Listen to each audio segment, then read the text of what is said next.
What's up everybody, how are you doing? It's always a pleasure to bring you a new video on Play English. I am Lucian Scanor, and in today's video I'm going to teach you some expressions or phrases in English.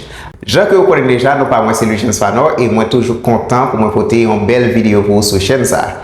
Et je connais que vous appréciez travail ça et c'est pour raison ça tout m'amando pour nous capable toujours continuer avec bel travail ça, supporter nous, partager vidéo nous yo, toujours garder yo, like yo et puis faire commentaire.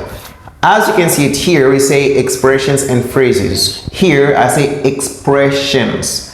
Expressions, and here I say phrases. Here I say phrases. Ok, son série de phrases, ou du moins son série d'expressions que nous allons pour nous apprendre. Phrases ça que nous allons apprendre là, ça c'est ce qui est plus populaire. C'est-à-dire, on ne peut pas apprendre anglais pour que les pas connaissent ça, ok?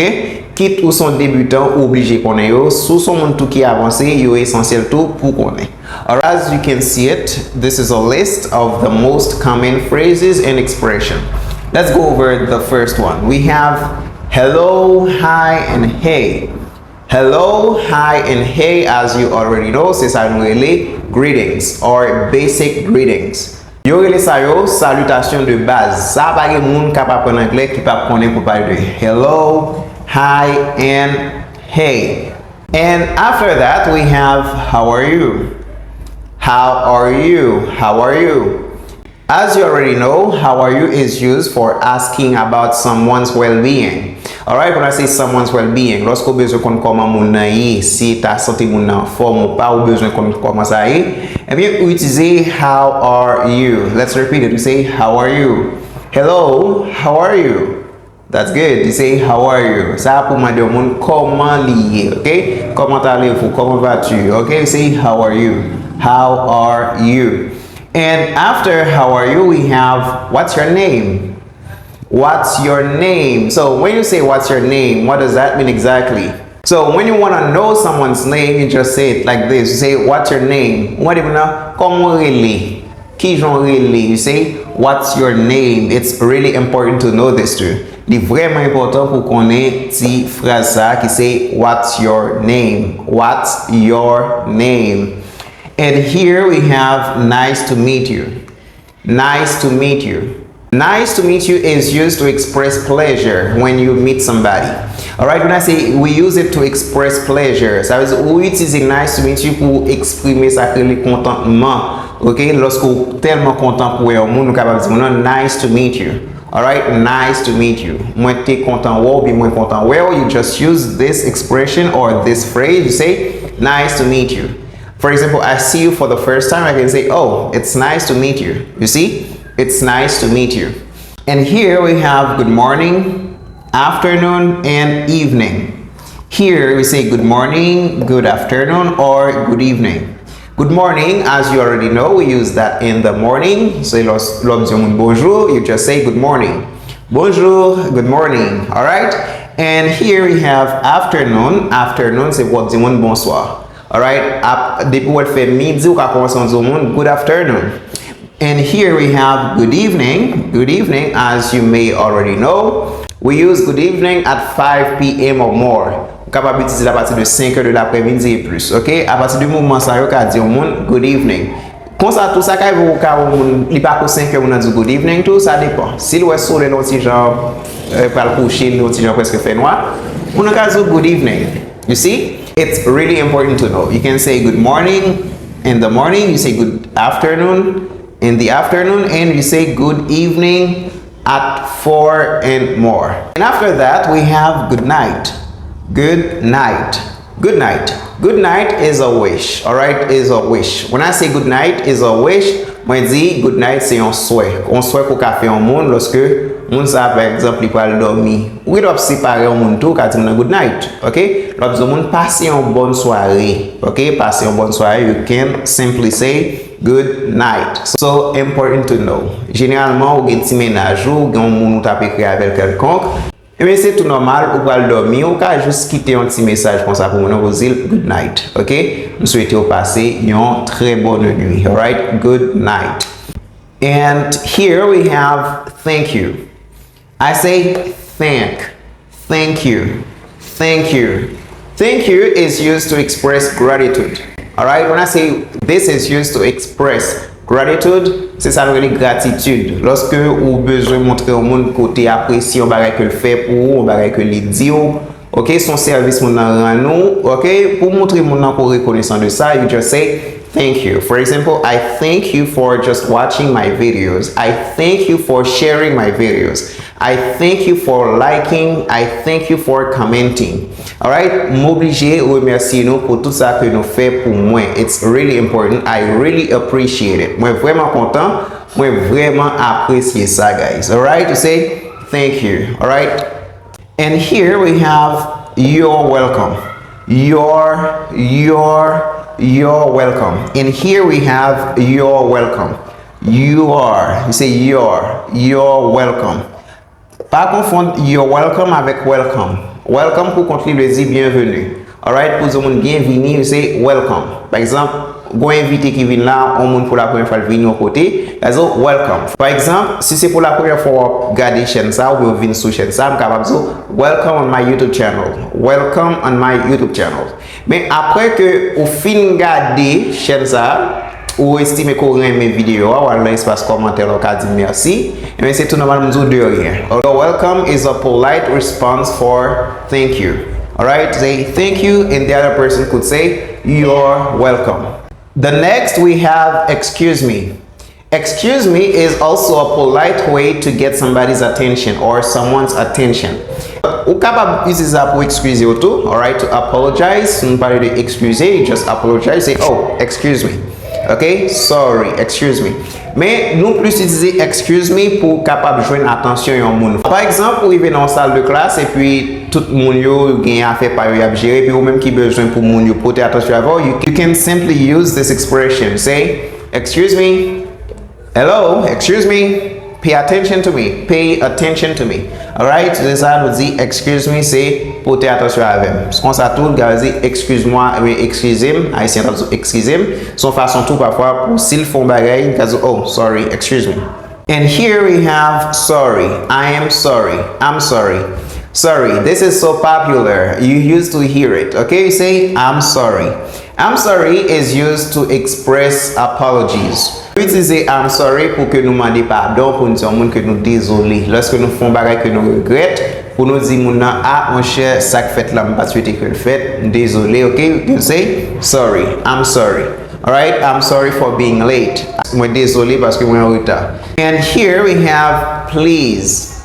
Please. Please, c'est une façon qui est très polie lorsqu'on besoin de faire une demande. Alors, besoin de demander au monde bagay, c'est tout normal pour dire s'il vous plaît. Les gens que nous connaissons qui c'est s'il vous plaît, c'est tout normal lorsqu'on demande au monde bagay, ou besoin de rendre un service, faut qu'on dise s'il vous plaît parce que c'est pas un bagay moun doué ou c'est pas même si c'est doué moun ta d'auto, une façon pour faire, OK? La politesse exigée pour dire moun s'il vous plaît. And in English to say that you say please. Please, for example, I'm asking you to watch my videos. I say, please watch my videos. Please subscribe to the YouTube channel. Please share it. Okay? It's a request. Ça, c'est une demande. Si ma fais une demande, moi obligé faire avec un pile politesse. And here we have yes. Yes sounds a little bit simple and easy. Yes. We use yes to agree. Nous utilisons yes là pour faire l'autre monde connaître que ou d'accord avec nous. Nous sous même longueur d'onde. OK, nous comprenons pas au même genre. OK, yes. Par exemple, si question ou bien si réponse m'a ba est positif, I use yes. All right, we use yes for positive answer. Yes for positive things ou bien pour nous dire que nous d'accord avec un bagay. All right, I say yes. And here, no is the opposite of yes. No is the opposite. When I say the opposite, c'est sens contraire yes. Si moi je dis yes pour lorsque moi d'accord avec le bagay, and I use no when I disagree. I use no for disagreement. Si que moi pas d'accord, m'a utiliser no. Par exemple, vous doit dire ah mon cher, on aller au tel côté avec ah capable non, no, I can't. No. And here we have maybe. Here, listen, I say maybe, not my. I say maybe. Maybe, maybe. What does that mean exactly, maybe? We use maybe to express uncertainty or uncertainty. So what does that mean exactly when I say we use maybe for uncertainty?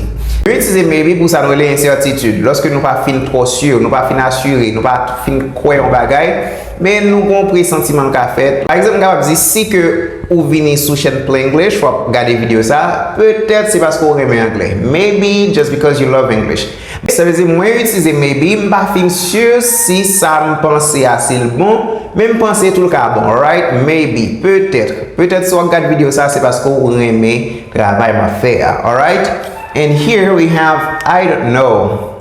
You say I don't know. Here you say don't. Mais là on parlé généralement on peut dire mon dit. Il pas répéter. Quand on dit I don't know.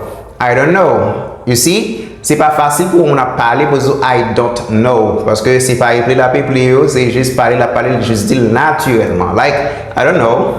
I don't know. You see, I don't know. Ou dit I don't know pour dire que ou pas une pièce idée, ou pas qu'on rien. Alright, pas qu'on est. Par exemple, si moi de mon information que moi pas qu'on réponse ça, I can simply say I don't know. I don't know. C'est ça nous dit moi pas qu'on est. And here we have see you later. See you later is another way we can say goodbye to someone. Par exemple, quasiment see you later. N'apwe pita. Par exemple, il doit midi là, nous sommes dans base ensemble, nous réunis, nous avons blague. Et puis, il est pour mal faire manger. Ah, monsieur, n'apwe pita, see you later. And here we have a nice day. Have a nice day. Have a nice day. So we use have a nice day to wish someone to have a pleasant day. C'est un souhait qu'on fait mon nom pour dire mon nom m'espérer que journée a bien passé pour vous. Ok, pour dire mon nom passer une très bonne journée. C'est have a nice day. Have a nice day. M'espérer journée a bon pour vous. This is so important to know in English. Okay, have a nice day. And here we have take care. Take care. Normalement, take care capable d'utiliser le sens ça. Take care capable de dire prendre soin. For example, I can say, I can take care of myself. For example, I can say, my mother takes care of me. Maman prend soin. Take care tout capable d'utiliser en façon pour dire mon nom pour prendre soin tête li. Son façon pour dire mon nom pour prendre soin tête li. Pour mon nom juste faire tout ça qui bon pour lui. Si mon nom c'est dormir, besoin dormir, il dit take care. Si son petit bien besoin de bien, si c'est manger, besoin manger, ou besoin de l'hôpital, quand tu reposes, just take care of yourself. You see? Take care. Take care, c'est juste un souhait. Mais espérez qu'on prend soin de tête, ok? Prends soin de toi. Alright? Take care. Take care of yourself. And here we have, I don't understand. I don't understand. Here I say, I don't understand. Understand. I don't understand. Là, c'est comme si tu as pas là, me fait liaison avec ça. I don't understand. C'est lorsque ou pas comprendre. Nous utilisons I don't understand lorsque ou pas comprendre rien dans ça qu'a fait là. Par exemple, on doit expliquer un bagage, mais ou pas ouais ça la besoin, ou pas comprendre. Say, oh bro, sorry, I don't understand. On doit dans la salle de classe, le professeur fait un cours et puis on petit gens ouais noir dans la salle faire, on dit oh teacher, sorry, I don't understand. Ok, professeur il a fait dans la classe là, il peut pas comprendre, just say I don't understand. Teacher, I don't understand this word. Can you explain it to me? Je pas comprendre mot ça. Vous capable expliquer pour moi? Ça capable moi là m'a fait pour ça là, regarder là pas comprendre. Si vous ne pouvez pas comprendre, j'espère que vous quittez dans l'espace commentaire là et moi-même m'a bien pour moi expliquer le pour. Alright, say don't understand. Do you understand? I hope you understand. And here we have, can you help me? Can you help me? Can you help me? Ça, c'est une façon tout pour poser une question. Est-ce que vous êtes capable d'aider? Ok, c'est une demande qu'on fait à un monde pour dire, est-ce que vous êtes capable d'aider? Can you help me, sir? Can you help me? Par exemple, moi-même, si ma fois demande ça, est-ce que vous pouvez aider me grandir la communauté ça? Est-ce que vous pouvez aider me grandir chaîne ça? Can you help me grow this community? Can you help me grow this YouTube channel? I know you can, and I know you will. Thank you very much. And here we have, I like it. I like it. So when you say you like something, ça veut dire dans le sens où remet. Lorsque vous remet un bagage, ça veut dire que vous pas de problème avec. Genre que l'il y a dans le sens où mon cher regarde bagage ça, vous dit waouh. Moi-même j'en ai. Par exemple, vous regardez une vidéo ça, vous dit oh, moi-même j'en me suis enseigné. Moi-même pour la faire. Eh bien, vous dites I like it. So if you like the video, don't forget to like it. Okay? Like the video. Mais nous capables de dire I don't like it. Pour sens contraire, I like it. Si vous avez mon bagage, you just like it. Mais si vous pas même tout, you don't like it. Alright? I don't like it. Mon nan doit bon manger un bagay, par exemple, mon nan doit dire ah ma bon manger un petit tom-tom là, me dit oh no sorry, I don't like it. Moi pas aimer, moi pas manger pour ça. All right? I don't like it. And here we have it's okay. It's okay. It's okay. It's okay. It's all right. It's good. It's fine. So, let me say it's okay, son façon pour dire monde ou accepter un bagay. Peut-être on l'autre monde qui doit well, son bagay qui mauvais, un bagay qui pas bon, mais on même juste prend ça, on dit ah ça va rien. It's okay. No problem. Par exemple, on qui doit passer là le pilo. OK, mon a pilo et puis on dit oh sorry, on n'a pas le baisser pour les si souliers pour et puis dire oh no, it's okay. All right? Pas inquiéter, it's okay. It's all right. Pas gagner là qui m'a dit tout bagay ça. Okay? It's okay. And the last one we have, what do you think? What do you think? What do you think? What do you think? Here I say think. What do you think? C'est qui sont pensé. L'autre m'a donné mon opinion li. Ou besoin pour mon number point de vue li. You say, what do you think? For example, I can say, what do you think about my YouTube channel? What do you think about my English? What do you think about my English pronunciation? Write it in the comment section. Alright, tell me what you think. Now that's the end of this video and I hope you enjoy it. If you do, please like the video, share it to somebody and subscribe to the YouTube channel. And I hope to see you for the next video.